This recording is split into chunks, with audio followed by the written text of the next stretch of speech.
इस वक्त की सबसे बड़ी अपडेट, सुनीता विलियम्स इस वक्त अंतरिक्ष में फंसी हुई है और पूरी कोशिशें की जा रही है कि जल्द से जल्द उनको वापस धरती पर लाया जाए। और अब यह कहा जा रहा है कि यह काम एलन मस्क करेंगे। और दोस्तों, ऐसी भयानक सच निकलकर सामने आया जिसे सुनकर आप हैरान परेशान हो जाएंगे आप। जी हां दोस्तों, अब सुनीता विलियम्स का शरीर गलना शुरू हो गया है और बचने का मात्र 12 दिनों का ही समय बताया जा रहा।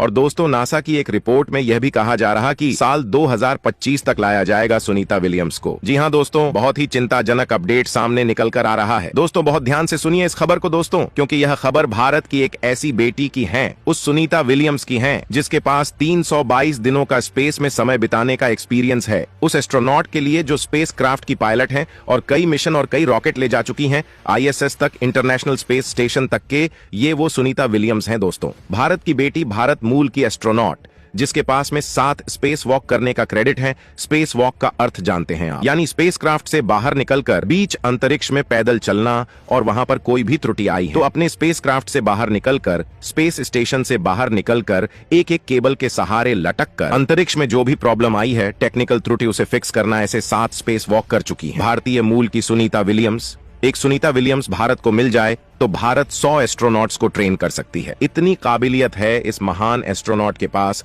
और ये बहुत बुरी तरीके से फंस चुकी हैं। अंतरिक्ष में क्या होगा, अमेरिका क्या डिसीजन लेगा, क्या सुनीता विलियम्स को बचाया जा सकता है या फिर उनका समय अब खत्म हो चुका है? दोस्तों, एक एक करके सारा अपडेट बताएंगे, वीडियो के अंत तक बने रहे। दोस्तों, पूरी अपडेट क्या है समझते हैं इस वीडियो में, लेकिन उससे पहले हमारे भारत की बेटी सुनीता विलियम्स के लिए प्रार्थना कीजिए और वीडियो को लाइक करके चैनल को सब्सक्राइब कर दें, क्योंकि यह आपके लिए 1-2 सेकंड का काम है जिससे हमारी काफी मदद मिलती है। अगर आप सच्चे देशभक्त हैं तो कमेंट्स में जय हिंद जय भारत जरूर लिखें। चलिए दोस्तों, हम अपने टॉपिक पर आते हैं। भारतीय मूल की अंतरिक्ष यात्री सुनीता विलियम्स स्पेस में फंस गई हैं। सुनीता विलियम्स 5 जून को स्टार लाइनर स्पेसक्राफ्ट के जरिए स्पेस मिशन के लिए रवाना हुई थी। उनके साथ एक और अंतरिक्ष यात्री बुच विल्मोर भी थे, जो मिशन कमांडर हैं। दोनों को इंटरनेशनल स्पेस स्टेशन यानी कि ISS पर करीब 8 दिन का वक्त बिताकर वापस लौटना था, पर अब तक दोनों की वापसी नहीं हो सकी है।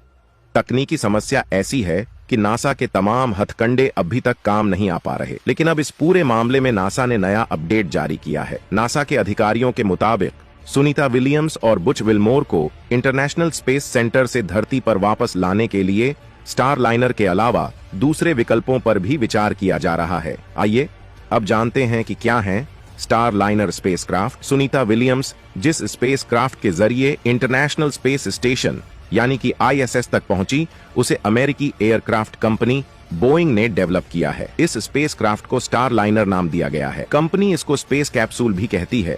बोइंग ने अमेरिकी स्पेस एजेंसी नासा यानी कि नासा की कमर्शियल स्पेस प्रोग्राम के लिए स्पेसक्राफ्ट डेवलप किया। एक तरीके से स्टार लाइनर नासा और बोइंग के जॉइंट को ऑपरेशन में डेवलप हुआ। 5 जून को स्टार लाइनर का पहला मानव युक्त ट्रायल किया गया।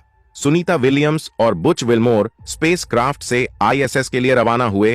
हालांकि जब स्टार लाइनर को लॉन्च किया जा रहा था, तभी इसमें से हीलियम गैस लीक हो रही थी। BBC की एक रिपोर्ट के मुताबिक बोइंग के इंजीनियर्स को लॉन्चिंग के दौरान गैस लीक के बारे में पता था, पर तब उन्हें यह नहीं लगा कि यह कोई बड़ी समस्या है। पर यात्रा के दौरान स्पेसक्राफ्ट में 4 और जगह से हीलियम गैस का रिसाव होने लगा। इंटरनेशनल स्पेस स्टेशन में डॉक करते वक्त इसके थ्रस्टर भी फेल हो गए। हालांकि नासा और बोइंग का यह कहना है 5 से 4 थ्रस्टर ठीक कर लिए गए हैं। नासा के मुताबिक ऐसा बिल्कुल नहीं है कि स्टार लाइनर का इस्तेमाल नहीं किया जा सकता।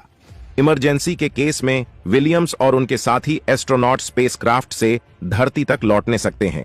पर फिलहाल एजेंसी पूरी समस्या की तह तक जाना चाहती है। वह पता लगा रही है कि आखिर इन फ्लाइट में गैस क्यों और कैसे लीक हुई और थ्रस्टर आखिर क्यों फेल हो गए। इसी वजह से एस्ट्रोनॉट्स की वापसी फिलहाल टाल दी गई है। दूसरी तरफ भारतीय मूल की एस्ट्रोनॉट सुनीता विलियम्स की हड्डियों से कैल्शियम झर रहा है। स्पेस में धरती की तरह हड्डियों पर वजन का प्रेशर नहीं पड़ता है, जिसके कारण बोन डेंसिटी और तेजी से कम होने लगती है। इससे हड्डियां कमजोर होने लगती हैं। स्पेस में ग्रेविटी नहीं होती, जिसे माइक्रोग्रेविटी कहा जाता है, और ऑस्टियोपोरोसिस की बीमारी हो जाती है। यह समस्या आम लोगों को भी हो सकती है।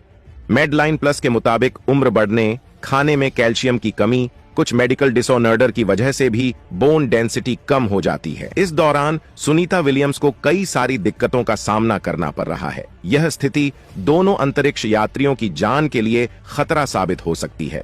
हालांकि नासा दोनों को वापस लाने में कोई कसर नहीं छोड़ रहा है और नासा के अधिकारी ने 7 अगस्त को एक प्रेस कॉन्फ्रेंस में कहा कि सुनीता विलियम्स और बुज विल्मोर को वापस लाने के लिए स्टारलाइनर के अलावा अन्य विकल्पों पर विचार कर रहे हैं। अधिकारी ने संकेत दिया कि दोनों को 2025 में स्पेसएक्स यान पर पृथ्वी पर वापस लाया जा सकता है, लेकिन अभी तक इसकी पुष्टि नहीं हुई है। नासा की भारतीय मूल की अंतरिक्ष यात्री सुनीता विलियम्स और बुच विल्मोर करीब 2 महीने से अंतरिक्ष में फंसे हैं। फिलहाल दोनों अंतरिक्ष यात्री अंतर्राष्ट्रीय अंतरिक्ष स्टेशन ISS में मौजूद हैं। दोनों अंतरिक्ष यात्री बोइंग स्टारलाइनर की पहली उड़ान की टेस्टिंग के लिए रवाना हुए थे, लेकिन अंतरिक्ष यान में खराबी के कारण उनकी वापसी नहीं हो पाई है। हालांकि अब अमेरिकी अंतरिक्ष एजेंसी नासा के पास दोनों अंतरिक्ष यात्रियों को वापस लाने के लिए सिर्फ 12 दिन का समय बचा है। एक अमेरिकी मीडिया रिपोर्ट के मुताबिक नासा अंतरिक्ष स्टेशन में संभावित भीड़ पर नजर बनाया हुआ है। दरअसल अमेरिकी अंतरिक्ष एजेंसी नासा क्रू 9 मिशन 18 अगस्त को लॉन्च करने वाली है। इस मिशन के जरिए 4 अंतरिक्ष यात्री अंतर्राष्ट्रीय अंतरिक्ष स्टेशन पर जाएंगे, लेकिन अंतरिक्ष स्टेशन का एक समय में 3 से 6 अंतरिक्ष यात्रियों को रखने का लक्ष्य है। न्यूज एजेंसी ANI की रिपोर्ट के मुताबिक जब तक विलियम्स और विल्मोर की सुरक्षित वापस नहीं हो जाती है, तब तक मिशन में देरी हो सकती है या नासा इसे रद्द कर सकता है। नासा के अधिकारियों ने कहा कि अगस्त में बढ़ा हुआ ट्रैफिक दिखेगा।